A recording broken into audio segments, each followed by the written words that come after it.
All right, so I'm back from church. So this morning, before I left the church, I pulled my starter out of the refrigerator. So also another note, if you want to know if your starter has risen in terms of doubling its size, you can. I have this band here that came with my jar, but if you have a mason jar or whatnot, you can always just make a line with a marker or whatnot, and that'll be your starting point in terms of after you've mixed it. So that would be your what is that? Your starter ratio, and then obviously you'll know if it's doubled in size or not. So anyway, so this should be roughly about 100 grams or 1 cup's worth. So this is what we're going to use to mix our dough. So obviously it's bubbly already, and I mean it can go a little longer and it would be fine. It's not going to do anything to the starter. So anyways, we're going to just measure onto the scale to see if roughly 100 grams is about a cup.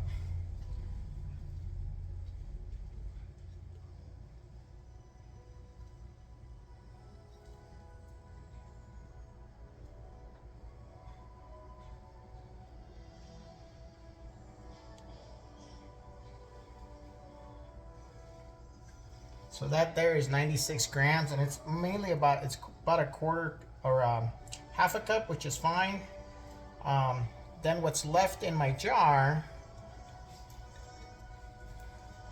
is about a tablespoon. If you can see down this here, if I was to scrape that down, that's enough to start another batch of starter later in the future. So this will be enough to keep you going, and then just place this back in the refrigerator till you're ready to use it, and just refeed it again, and you should be good.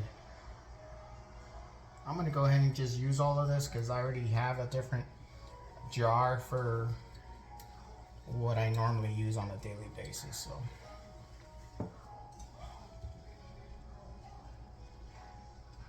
So anyways, that's about a half a cup. So I already have my ingredients weighed out. So I'm just gonna use another plastic bowl to incorporate all my ingredients. One thing to note is you wanna use tepid water or lukewarm, something that's about 80 to 90 degrees Fahrenheit. It will affect how quickly your dough rises. You don't want the water to be hotter than like 102 degrees per se, because you'll potentially kill your starter. So anyways, so what I'm going to do now is add my starter to the water. Like I said, we're going to make a 72% hydration, and this is based on 1,000 grams of flour. So anyways, that would be 6.5 cups of flour that we're gonna incorporate to this 3.25 cups of water. So I'm gonna go ahead and dump my half a cup of starter into my container.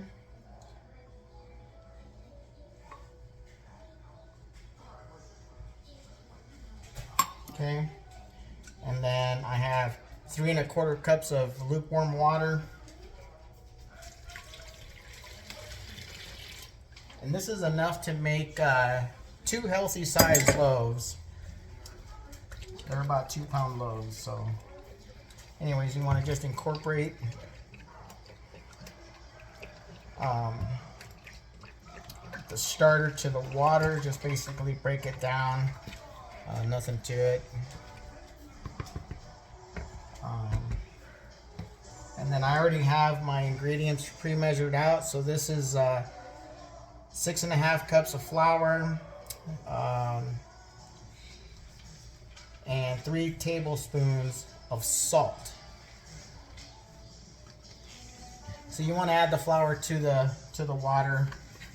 It just mixes easier. If you do it the other way, water to the flour, it will just kind of clump up on you. So it's just easier to just do it this way. So I'm using the spatula now just to kind of get me started. Eventually I'll have to get my hands in here and get this all incorporated. So basically what you're aiming for is kind of a shaggy dough. It should be incorporated, so just make sure that all the flour gets bound with the water.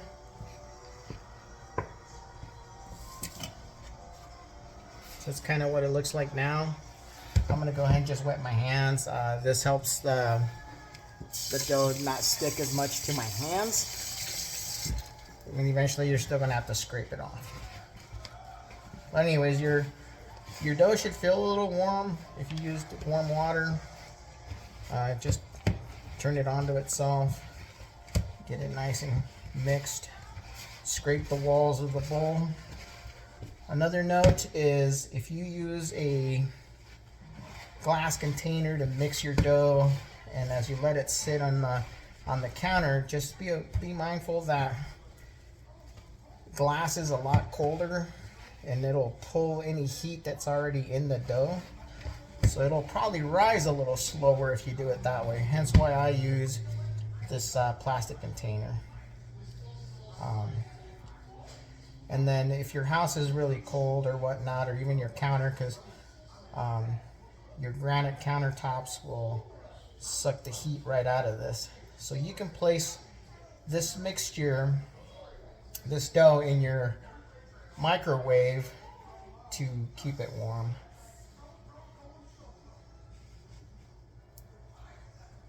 So anyways, there's some people do an autolyse process at this point where they would just let the dough sit for about an hour, kind of let the flour absorb all the water. You can do that if you wish. You don't have to. Some people say you get a better rise if you autolyse. I find it too. If I have the time, I'll do it. If not, then I don't lose any sleep over it. So that's totally up to you. So this process is going to be a hybrid of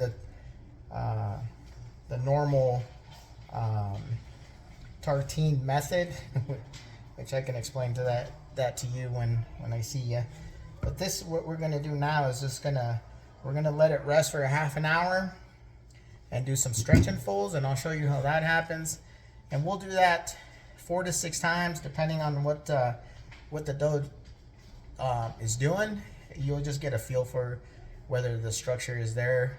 I typically only fold it 4 times within itself, and that usually gives me pretty good structure for gluten development. So anyways, I'll come back when I start doing the stretch and folds, and I'll show you how that goes.